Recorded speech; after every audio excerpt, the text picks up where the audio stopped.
देश की सबसे बड़ी अदालत सुप्रीम कोर्ट ने आज प्लेसेस ऑफ वर्शिप एक्ट मामले में महत्वपूर्ण दिशा निर्देश जारी किया है। हमारे साथ बातचीत के लिए अंजुमन इंतजामिया मसाजिद कमेटी के जॉइंट सेक्रेटरी मोहम्मद यासीन साहब हैं, ज्ञानवापी मामले के पक्षकार भी हैं। चलिए हम उनसे बात करते हैं। आपने देखा होगा जो भी दिशा निर्देश दिया है, चाहे सर्वे से जुड़ा हुआ हो या अंतरिम आदेश से हो या नया केस फाइल करने से हो, सब पर न्यायालय ने स्पष्ट कर दिया। कैसे देखते हैं यासीन जी? ये बहुत महत्वपूर्ण दिशा निर्देश है। ये 2 साल पहले हो जाना चाहिए था। बदकिस्मती है कि पूर्व न्यायाधीश ने ऐसा नहीं किया, जिसकी वजह से संभल में 5 जानें गईं, बेशकीमती जानें गईं और जगह जगह फसादात की तैयारी शुरू हो गई। नए नए मस्जिदों पर निशाना बनाया जाने लगा।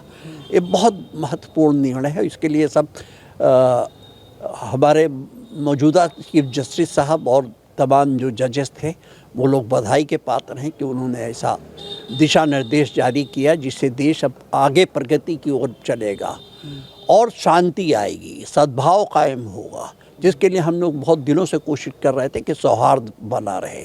सौहार्द के लिए हम लोग कोशिश कर रहे थे। ये बहुत बड़ा काम हुआ है, क्योंकि अदालतें भी जो बेचारी अदालतों के लिए पास काम सिवाय इसके और कोई काम नहीं रह गया था। पता ही 20 केसेस हमारे यहाँ सुने जा रहे थे ज्ञानवापी पे, और आए दिन रोज़ तारीख कोई वकील अपना काम कर नहीं पा रहा था।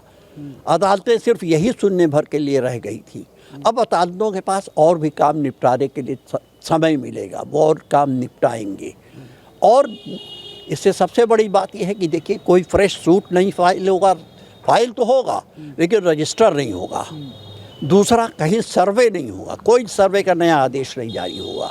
हमारे वहाँ भी बहुत से सर्वे के लिए लोग कोशिश कर रहे थे, वो सर्वे नहीं होगा। तीसरा, जो पुराने केसेस हैं जो भी हैं, उसमें कोई इंटरिम आर्डर नहीं पास होगा। सुनवाई तो होगी लेकिन इंटरिम आर्डर नहीं पास होगा। ये बहुत महत्वपूर्ण फैसला है और हमारे लिए, क्या पूरे देशवासियों के लिए बहुत शुभ दिन है। आज का शुभ दिन है। और इससे पहले हमने आपसे बातचीत की थी तो यासीन साहब, आपने खुद कहा था कि प्लेसेस ऑफ वर्शिप एक्ट को लेकर आप स्वयं याचिका दाखिल करने जा रहे हैं सुप्रीम कोर्ट पर। दाखिल भी किया था।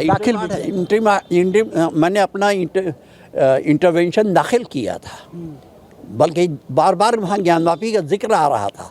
सुप्रीम कोर्ट में आज बार बार ज्ञानवापी का जिक्र आ रहा था, क्योंकि सबसे पीड़ित तो हमारी ज्ञानवापी थी। अच्छा, ज्ञानवापी मामले से जुड़े हुए तमाम विषयों पर निचली अदालत हो, हाई कोर्ट हो या सुप्रीम कोर्ट की भी टिप्पणी आई है। क्या आप मानते हैं कि ज्ञानवापी से भी अगर देखा जाए तो ये एक बड़ा आदेश है सुप्रीम कोर्ट का? बहुत बड़ा आदेश है, उससे भी बहुत बड़ा आदेश है। और हम समझते हैं कि आगे देश में सौहार्द कायम रहेगा और शांति कायम रहेगी।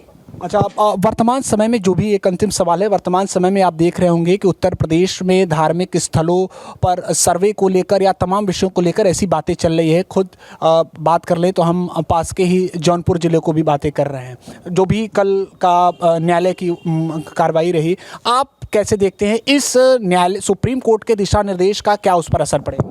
नहीं, बहुत असर पड़ेगा। अब तो सब ठप हो जाएगा एक तरीके से, या यूँ कह लीजिए बहुत से ऐसे लोग जो सौहार्द के दुश्मन थे, उनकी दुकानें बंद हो गई।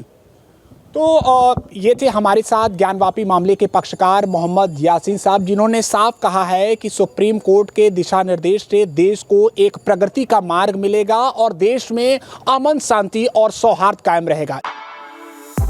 For exclusive and insightful videos, subscribe to our new channel ABP Live Premium.